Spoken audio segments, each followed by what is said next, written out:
the rejection of all that is religious and moral principles, in the belief that life is meaningless. Oxford Dictionary defines this as the belief of nihilism, coming from the Latin word for nothing, nihil. It derives from the belief and worship of nothing. Nihilism is the absence of any divinity. In the chaotic world of the 20th century, God was killed for many. The Cold War was a time of stress and advancement, which saw the shift of people looking up to the cosmos instead of down to the self. Many men and women began this ism after the injustices of the First and Second World Wars, or rather, why a good or a God will let those things happen. The German philosopher Friedrich Nietzsche propelled the belief and was often seen as the father of nihilism.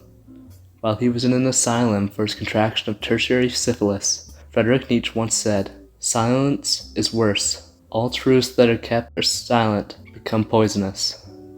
And in line perfectly with that, his sister published his unfinished work, but tampered with, to promote Imperial Germany during the First World War. This situation is more similar to the ideology than any quote he would ever give. Nihilism is the void that infects religion in the minds of those who no longer believe. It is more of an absence of belief than a belief itself. Following the First World War, the gas and terrible conditions caused some to lose faith in their God, and also those who avoided their belief to avoid discrimination, especially the Jews. However, present in both the First and Second World War, those who lost family members were more likely to turn to prayer and their God.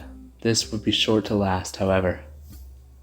Although the greatest events in irreligion into nihilism weren't the excruciating deaths and tortures of the war, they were the huge advances and progress to follow. If man can touch the stars, he is to touch God, and if God does not touch man, there is no God. When humanity reached space, people began to see the glimpse of the cosmos and how small we really are, that there is no end goal to life, and the only goal to life was to live. The point is there is no point. Nihilism comes in several forms, whether it be in the frightening existential nihilism or the warm optimistic nihilism. They all have one thing in common. Morals come from yourself and what you want, rather than what others want. This is often why atheism follows.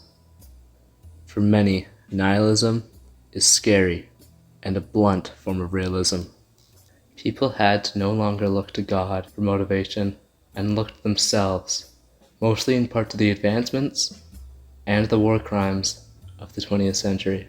In a universe of incredibly large bodies and unthinkably small particles, we are the exceedingly average